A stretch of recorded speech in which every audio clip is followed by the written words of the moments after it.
বান্দা যখন তওবা করে নেই, তওবা করার সঙ্গে সঙ্গে আল্লাহ পাক রব্বুল আলামিনের একগুলো ফেরেশতা আমার আল্লাহর দরবারও যাওয়ার আগে আগে একগুলো ফেরেশতা প্রথম আসমানের ফেরেশতা দ্বিতীয় আসমানের ফেরেশতাকে বলে, এর দ্বিতীয় আসমানের ফেরেশতা শুনছস নি কি হয়েছে ভাই, আজকে এত খুশি দেখা যাচ্ছে কেন?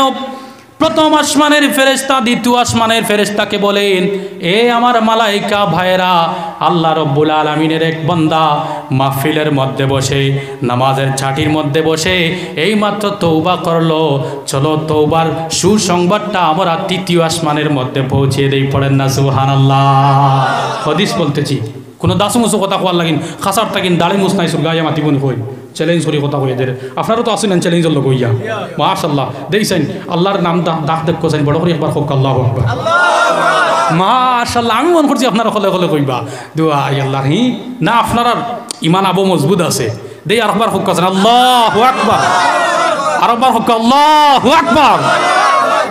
আচ্ছা আমরা সারাই তো গান শুনছি না, হক মাতক কোয়া না বা আমিও তো কইয়ার ওলা ওলা সালানির সময় একটা গান আইয়া না, গান শুনছি না, গান শুনি অত মজা আয়নি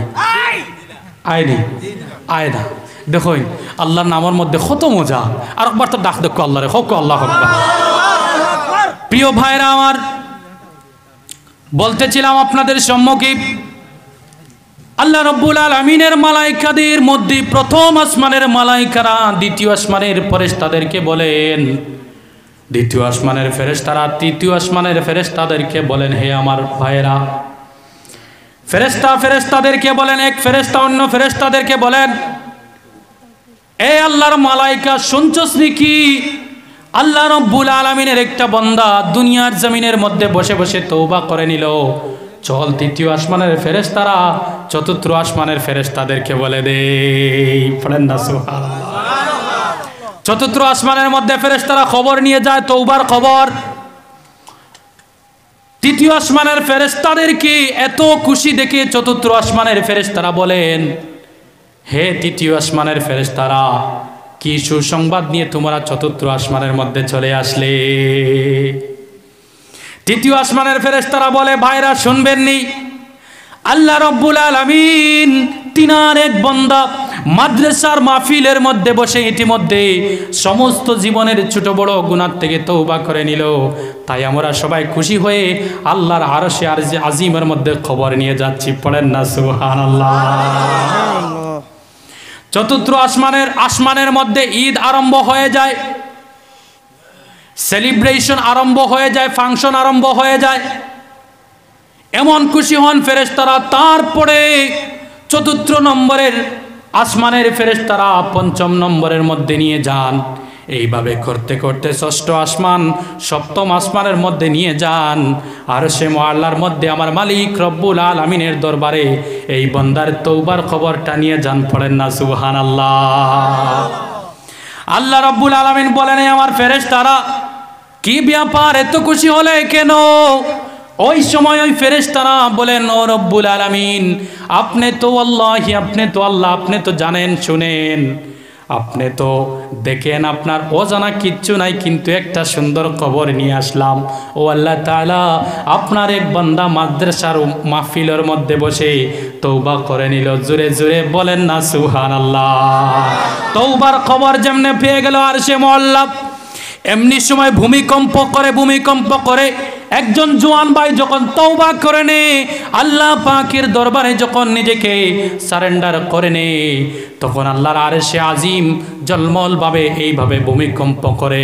আর আল্লাহ রব্বুল আলামিন বলেন সমস্ত ফেরেশতাদেরকে বলেন, আমার ফেরেশতারা যাও, তোদেরকে এই মুহূর্তে আমি রব্বুল আলামিন তওবা আমার বান্দায় করার জন্য তোদেরকে আমি পার্টি দিচ্ছি। ও রব্বুল আলামিন কি পার্টি দেবেন? আল্লাহ রব্বুল আলামিন ফেরেশতাদেরকে ছুটি দিয়ে দেন তাদের নিজ নিজ কাজ থেকে, আর বলেন তোমরা সবাই জশ্ন করো, তোমরা সবাই ফাংশন করো। জুড়ে বলেন সুবহানাল্লাহ। কি লাভ হলো? এই মাত্র একটা তওবার কারণে হাদিস বলতেছি, ঠিক না হুজুর? তো হাদিস বলতেছি। আবার দেখা যায় এই ব্যাপারে একগুলো ফেরেশতা আল্লাহর দরবারে চলে যান, ও রব্বুল আলামিন, আপনার বান্দা ঠিক তার অন্তর দিয়ে তার দিল থেকে সুন্দর করে অরিজিনালি সে তওবা করেছে, জীবনে যা গুনাহ করেছে আর গুনাহ করবে না রব্বুল আলামিন তার গুনাহগুলাকে এখন আমরা কি করব? পয়েন্ট আইছে না? একদম দিলর খান লাগে শুনবা বায়ু হল মজা লাগে নিবা কই না তোরা মানুষ দিকে আপনার কিনা বেজার হইতরা নি? জি না, আমরা চোখ বালা নাই ইনো মাঝে ফিরিস্তা হল আছেন হক সুবহানাল্লাহ। আমি আল্লাহর কসম করি কইয়ার যে জায়গার মধ্যে আমার রব্বুল আলামিনের কথা হয়, কোরআনের তাফসীর হয়, কোরআনের কথা হয়, হুজুররা আসে এই জায়গার মধ্যে ওয়াল্লাহি বিল্লাহি তাল্লাহি ফেরেশতারা চলে আসেন, পড়েন না সুবহানাল্লাহ। প্রিয় ভাইরা আমার, আপনি আমি চলে যাব কবরের মধ্যে, কিন্তু একটা কথা আল্লাহ রব্বুল আলামিনকে বলতে পারবো। রব্বুল আলামিন শুনেছিলাম মাওলানা মাসুম আহমদ ওয়াজ করে গিয়েছেন, জীবনের মধ্যে বড় ধরনের কোনো আমল নেই। আল্লাহ মাসুম আহমদের কথার মধ্যে শুনেছিলাম, আপনার হাবিব সাল্লাল্লাহু আলাইহি সাল্লামের হাদিস মোবারক শুনেছিলাম, ও রব্বুল আলামিন ওই মাহফিলের দিকে দেখে দেখি আমার মতো গুনাহগার কি আপনি মাফ করে দাও। আল্লাহ রব্বুল আলামিন সঙ্গে সঙ্গে মুস্কি হাসি দিয়ে দিয়ে আপনাকে আমাকে কিয়ামতের ময়দানে মাফ করে দেবেন, পড়েন না সুবহানাল্লাহ। আল্লাহ রব্বুল আলামিনের কাছে কবর নিয়ে যাওয়া হলো। রব্বুল আলামিন আপনার বান্দা তওবা করেছে, এবারে বলেন তো দেখি তার তওবাকে, তার যে গুনাহ রয়েছে সেই গুনাহগুলাকে কি করব? আল্লাহ রব্বুল আলামিন বলেন, এ আমার ফেরেশতারা, আমি আমার বান্দার তওবার উপরে এমনভাবে খুশি হলাম, যাও তোমরা তার প্রত্যেক গুনাহকে নেকি দ্বারা পরিবর্তন করে দাও, পড়েন না সুবহানাল্লাহ। এমন একজন রব্বুল আলামিন পেয়েছি। আপনি আমি জানি সূরা ফাতিহা নামাজের মধ্যে লাগে, নামাজের মধ্যে সূরা ফাতিহা লাগে, আমাদের এটা পড়তেই হয়, না পড়লে নামাজ হবে না। বলেন তো ভাইরা সূরা ফাতিহার প্রথম আয়াতের নাম কি? পড়েন তো আমার সাথে, আলহামদুলিল্লাহি রাব্বিল আলামিন।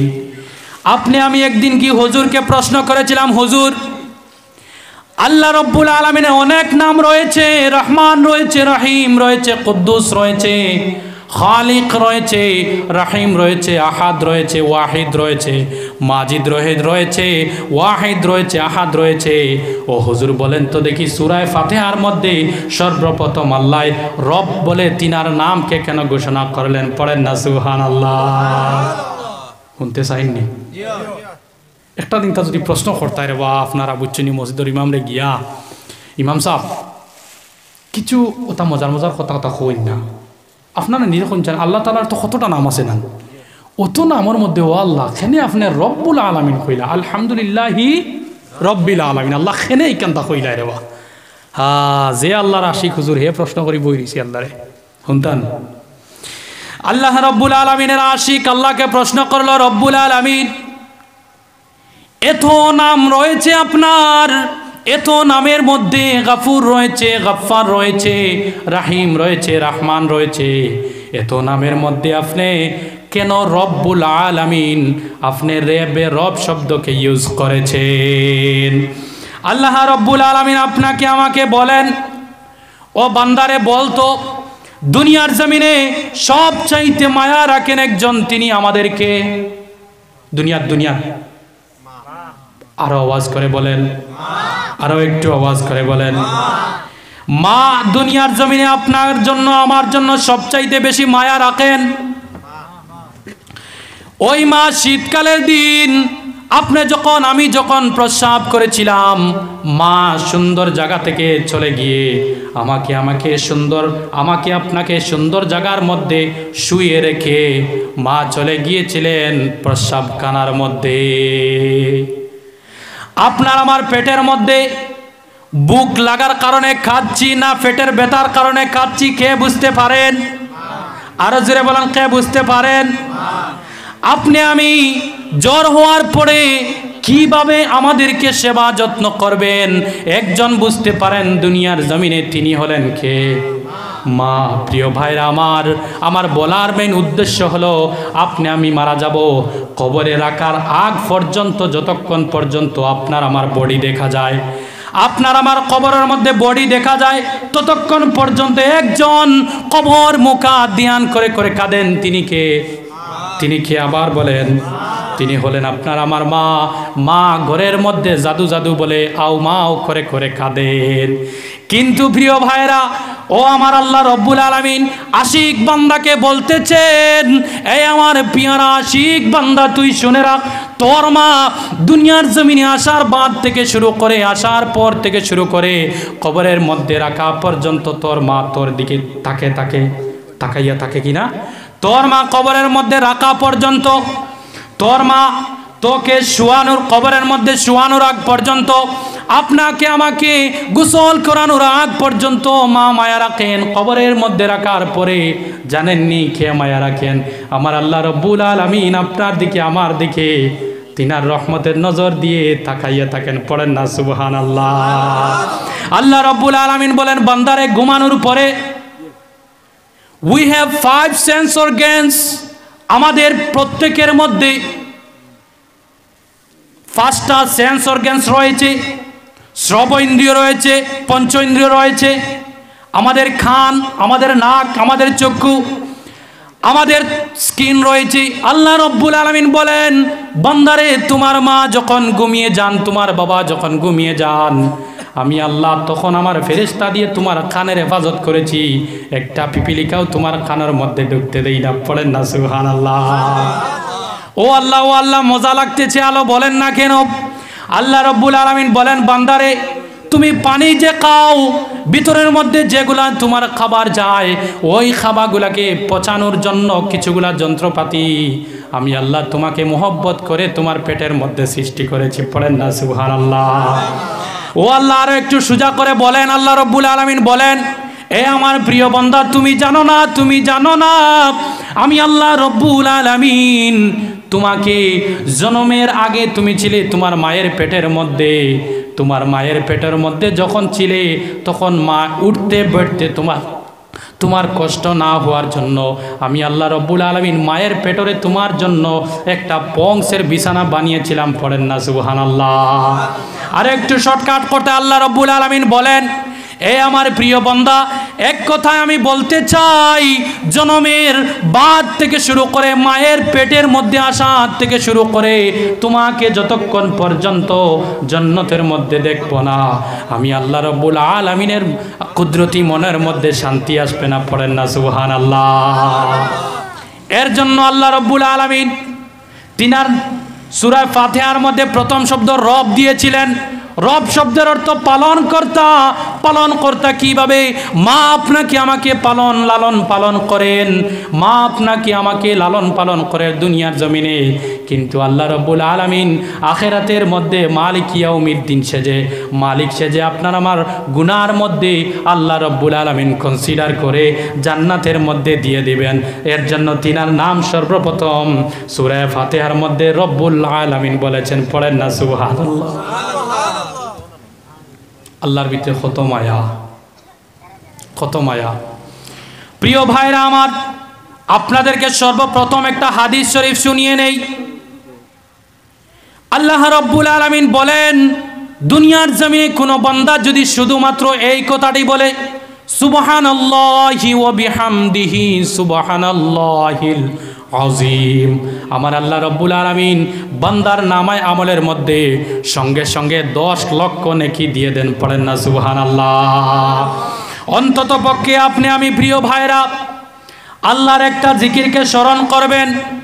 আল্লাহ পাক রব্বুল আলামিন তিনার যদি একটা জিকিরের সাথে যদি আপনার মহব্বত হয়ে যায়, প্রিয় ভাইরা আমি আল্লাহ রব্বুল আলামিনের সিফতি নামের কসম করে বলতেছি, কবরের মধ্যে জাহান্নামের আগুন আপনাকে টাচ করতে পারবেন না। পড়েন সুবহানাল্লাহ। প্রিয় ভাইরা আমি কোরআন শরীফ থেকে সর্বপ্রথম আয়াত পড়েছি। আল্লাহ রব্বুল আলামিন আপনাকে আমি কোরআন শরীফ দিয়েছেন। এই কোরআন শরীফ দেওয়ার অর্থ কি? কোরআন শরীফ দেওয়ার অর্থ হলো লিতুখরিজান নাসা মিনাজ যুলুমাতি ইলান নূর। কোরআন শরীফ আপনাকে আমাকে দিয়েছেন, তার অর্থ হলো কি জানেননি? বর্তমান সমাজের মধ্যে আমার বাড়িতে হোক আপনার বাড়িতে হোক, প্রত্যেক মাদের ঘরের মধ্যে শুধু জেনারেল শিক্ষার বইগুলা বাইন্ডিং করে করে থাকে, জেনারেল বই ইংলিশ বুকসগুলা থাকে, জেনারেল সায়েন্স থাকে, এসএসটি থাকে, আরও ইংলিশের অনেকগুলা গ্রামার বুক থাকে। কিন্তু বর্তমানে আমাদের পরিবেশের আশেপাশে ঘরের মাদের বেডরুমের মধ্যে অথবা আমার বাবা যারা বাচ্চারা রয়েছে আপনাদের বেডরুমের মধ্যে কোরআন শরীফ আমরা থাকতে দেই না। বলেন কথা ঠিক কিনা? বলেন কথা ঠিক কিনা? একটু বাস্তবও যাই না বা সুন্দর সুন্দর কথা শুনি তো ঠিক না নি পঞ্চায়েত ওলা চলেন না নি? আমি একবারে গ্যারান্টি দিব আর হুজুর করি আমি কিতা একবারে দুধে দোয়া হুয়া নাইতা উদ্দা আমার বাড়িতে ওইটা কত মাইল চলে হরুতার জো লইয়া ও কোরআন শরীফ লইয়া। সব প্রত্যেকের বাড়িঘরের মধ্যে বর্তমানে কি রাখা জানেননি? নিউজ পেপার, মোবাইল ফোন, তারপরে চার্জার, তারপরে পাওয়ার ব্যাংক, তারপরে কি তাকে জানেননি? এই যে please please please don't look at another side, please listen to me, আমার দিকে তাকান। প্রত্যেকের বাড়ির মধ্যে কি থাকে জানেন? জেনারেল নলেজের বুকগুলো থাকেন। আর আমি গ্যারান্টি মেরে বলতেছি যে বাড়ির মধ্যে যত বেশি জেনারেল নলেজের বুক থাকবে এই বাড়ি অন্ধকারের ভিতরে জলদি জলদি ডুববে গিয়ে। আমি চ্যালেঞ্জ করে বলতেছি, মিডিয়ার সম্মুখে বলতেছি, আপনারা নোট করবেন। কেন জানেননি? বর্তমান জমানার জেনারেল বুকের মধ্যে আপনি আমি পড়েছি, আপনি পড়েছেন বিশেষ করে প্রথমে মানুষেরা সবাই পাঠশালা স্কুলের মধ্যে যেত। আর পাঠশালা স্কুলের মধ্যে যাওয়ার পরে সর্বপ্রথম মাস্টার মশাই আমাদেরকে প্রার্থনা নামক একটা কবিতা পড়াতেন। বলেন কথা ঠিক কিনা? পড়াতেন কিনা? ও বাদে কইতা নি আউরি এক বেটা আইয়া খালি গলা বাজাই যে মনে হয় শিক্ষা দীক্ষা নাই ওলার না কিটা কথাগুলো শোনার চেষ্টা করো। প্রথমে মাস্টার মশাই আপনাকে আমাকে কি পড়াতেন? প্রার্থনা পড়াতেন। এই প্রার্থনার মধ্যে ছিল মায়ের আদব, বাবার আদব, আর সৃষ্টিকর্তা একজন বলে প্রার্থনার মধ্যে কবি লিখে গিয়েছিলেন। কিন্তু বর্তমানের জমানার বিশেষ করে 2015 থেকে 2024-এর ভিতরের বুকের মধ্যে আপনারা প্রার্থনা দেখবেন না। দেখবা আপনারা গিয়া বাড়িতে বর্তমানে যুবক সমাজ গুটকার পিছনে দৌড়াচ্ছে, বিমলের পিছনে দৌড়াচ্ছে, রজনীগন্ধার পিছনে দৌড়াচ্ছে, আরো কি কি রয়েছে অনেকগুলা নেশাজাত দ্রব্য, ওই নেশার পিছনে যুবকগুলা দৌড়াচ্ছে। রে ভাই, আমি আপনাদের পায়ের মধ্যে হাত রেখে বলি, দয়া করে কোরআনের ভিতরে চলে আসো। যদি মানুষ কোরআনের ভিতরে চলে আসে না, আজ থেকে 1500 বছর আগে আমার রাসূলুল্লাহ সাল্লাল্লাহু আলাইহি ওয়াসাল্লাম যখন দুনিয়ার জমিনে আসলেন তখন দুনিয়ার অবস্থা ছিল বাবা তার মেয়ের সাথে জিনা করত। পড়েন নাউজুবিল্লাহ। মা তার ছেলের সাথে জিনা করত, বোন তার ভাইয়ের সাথে জিনা করত। বাবা বলতো আমার মেয়ে অন্য মেয়েকে কেন দেব, মা বলতো আমার ছেলে অন্য বিবির সাথে কেন থাকবে। ওই সময় একজন নূর নিয়ে, একজন বাতি নিয়ে মদিনা শরীফের মধ্যে এসেছিলেন, যার নাম হলো, আমার সাথে পড়েন, মুহাম্মাদুর রাসূলুল্লাহ। সবাই মুহাব্বতে পড়েন না সাল্লাল্লাহু আলাইহি ওয়াসাল্লাম। প্রিয় ভাইরা, আপনাদেরকে একটা কথা বলতে চাই। যেহেতু আমি কোরআন শরীফের এই আয়াতে কারিমা তেলাওয়াত করেছি, আপনাদেরকে একটা কথা বলতে চাই। আল্লাহ রাব্বুল আলামিন অন্ধকার জগৎ ছিল, সমস্ত দুনিয়াটা অন্ধকার জগতের মধ্যে কোরআনকে দিয়েছেন মানুষকে ধরে টেনে টেনে আলোর দিকের মধ্যে নিয়ে যাওয়ার জন্য। আর বর্তমানে যুবক সমাজ মনে করে মাদ্রাসার মধ্যে কিছু নেই, মাদ্রাসার মধ্যে লিটারেট পারসন নেই, মসজিদের ইমাম সাহেব লিটারেট পারসন নয়, একজন হুজুর লিটারেট পারসন নয়। আমাদের ধারণা এমন হয়েছে ভাইরা, আপনাদের কথা বলতেছি না, আপনারা মাহফিলের মধ্যে উপস্থিত হয়ে আমাকে আপনারা মাহফিলের মধ্যে উপস্থিত হয়ে আমাকে প্রমাণ করে দিয়েছেন রানীর ফারের মানুষ অনেক রয়েছেন বটে, কিন্তু মুষ্টিমে অনেকের ভিতরে আমার আল্লাহর মহব্বত রয়েছে। আপনারা সবাই আওয়াজ করে পড়েন আলহামদুলিল্লাহ। প্রিয় ভাইরা আমার, আপনারা জানেন প্রথমে ওয়াজ মাহফিলে পর্দাগুলা খুলে দেওয়া হতো হুজুররা আসার পরে, কিন্তু বর্তমানে এমন হয়েছে ওয়াজ মাহফিলে মানুষরা আসেন না। কারণ কি জানেননি? আমরা আমাদের কলকে গোবর দ্বারা গোবরিত করেছি, মাটি বানিয়ে ফেলেছি, লোহা বানিয়ে ফেলেছি। আল্লাহ রাসূল সাল্লাল্লাহু আলাইহি ওয়াসাল্লামের হাদিস মোবারক পড়েছি, আলা ওয়া ইন্না ফিল জাসাদে মুদগাতান ইজা সলাহাত সলাহাল জাসাদু কুল্লুহু ওয়া ইজা ফাসাদাত ফাসাদাল জাসাদু কুল্লুহু আলা ওয়াহিয়াল কলব। মানুষের কলব যতক্ষণ পর্যন্ত জিন্দা থাকবে ততক্ষণ সমস্ত বডি থাকবে জিন্দা। আর মানুষের কলব যখন মরে যাবে সমস্ত বডি মরে যাবে। আর যে জায়গাটা জিন্দা থাকার কথা রয়েছে সেই জায়গার নাম হলো কলব। আলা ওয়াহিয়াল কলব, এই জায়গাটির নাম হলো কলব। আপনাকে আমাকে কলবকে জিন্দা করতে হবে। আর কলবকে জিন্দা রাখবো আমরা একজনের জিকির দিয়ে। তিনার নাম কি? জুড়ে বলেন না, তিনার নাম কি? প্রিয় ভাইরা, আপনারা জানেন কোরআন সম্পর্কে আলোচনা করতেছি। কোরআনের মধ্যে দুনিয়ার জমিনে অনেকগুলা রাইটার রয়েছে। কে রয়েছে? রাইটার রয়েছে। অনেক রাইটার রয়েছে না, রাইটার দ্যাট মিনস হচ্ছে কবি বা লেখক। সরি, রাইটার দ্যাট মিনস হচ্ছে লেখক। অনেকগুলা লেখক রয়েছে। প্রত্যেক লেখকেরা যখন তারা রাইটিং আরম্ভ করে, যখন তারা লেখালেখি আরম্ভ করার সময় ভূমিকার মধ্যে একটা শব্দ দিয়ে দেয়, যদি আমার লেখনির মধ্যে কোনো ধরনের ভুল হয় দয়া করে আমাকে ক্ষমা দৃষ্টিতে দেখবেন। বলেন কথা ঠিক কিনা? আমি চ্যালেঞ্জ করে বলতেছি, আপনার ঘরের মধ্যে geography, biography, sociology, ইন্ডোলজি, biology, social science, general science, political science, all sciences যদি, অল লজি যদি আপনার ঘরের মধ্যে থাকে, কিন্তু বইয়ের প্রথম পৃষ্ঠার মধ্যে দেখবে যে রাইটার মহাশয় বলতেছেন যদি বই লিখতে গিয়ে যদি কোনো ধরনের ভুল হয় আমাকে ক্ষমা দৃষ্টিতে দেখবেন। বলেন কথা ঠিক কিনা? কিন্তু আপনি আমি যদি কোরআনের দিকে যদি তাকাই, কিসের দিকে দেখবো? কিসের দিকে তাকবো? এবার শুনেন, আপনি আমি যদি কোরআনের দিকে তাকাই, আমার যুবক ভাইরা, কোরআনকে হুজুরদের কিতাব মনে করে আপনাদেরকে বলতেছি, আপনি আমি যদি কোরআনের দিকে তাকাই আর যদি কোরআনকে বলি, প্রিয় কোরআন তুমি বলো তো তোমার লেখকের নাম কি? বলেন না, নাম কি? আল্লাহ, সুবহানাল্লাহ। আপনি আমি যদি কোরআনকে বলি, ও কোরআন এবার বলো তো দেখি তোমার মধ্যে কি কোনো ভুল রয়েছে? তোমাকে আল্লাহ রব্বুল আলামিন দুনিয়ার জমিনে নাজিল করেছেন, বলো তো আল্লাহ রব্বুল আলামিন কোরআনের প্রথম পৃষ্ঠার মধ্যে কি লিখেছেন? আল্লাহ রব্বুল আলামিন কোরআনের প্রথম পৃষ্ঠার মধ্যে কি লিখেছেন? দয়া করে হো মানব জাতি, আমি আল্লাহ কোরআনকে তোদের ময়দানে দিচ্ছি, দুনিয়ার মধ্যে পাঠাচ্ছি। যদি আমি আল্লাহর ভুল হয় দয়া করে তোমরা সবাই আমাকে মিলে মাফ করবে। লেখা আসেনি? কি তাইলো মাইক গেল নি? শেষ করে দিব তো। কি তাই হুজুর মাইক ঠিক করে দেও। আপনারা ফোন শেষ করে দিতাম নি? জি না, জি না, শেষ হইতো নি? জি না। তো মাইক জলদি ঠিক করো। মাইক ঠিক করো অপারেটর ভাই, জলদি ঠিক করো। মাইকে প্রবলেম করে। আল্লাহ রাব্বুল আলামিন কোরআন শরীফের মধ্যে এই কথা বলেননি? আপনি সূরা ফাতিহা পড়ে কোরআন শরীফের ভূমিকার ইন্ট্রোডাকশন পেয়ে যাবেন। আল্লাহ রাব্বুল আলামিন কোরআন শরীফের মধ্যে বলেন, আমার সাথে পড়বেন, জালিকাল কিতাবু লা রাইবা ফি। এ দুনিয়ার মানুষ, বেটাও যদি ভুল ধরিয়ে দেখাও, আমার কোরআন শরীফের মধ্যে কোনো ধরনের ভুল নাই। পড়েন না সুবহানাল্লাহ? আরো জোরে পড়েন সুবহানাল্লাহ। সুবহানাল্লাহ,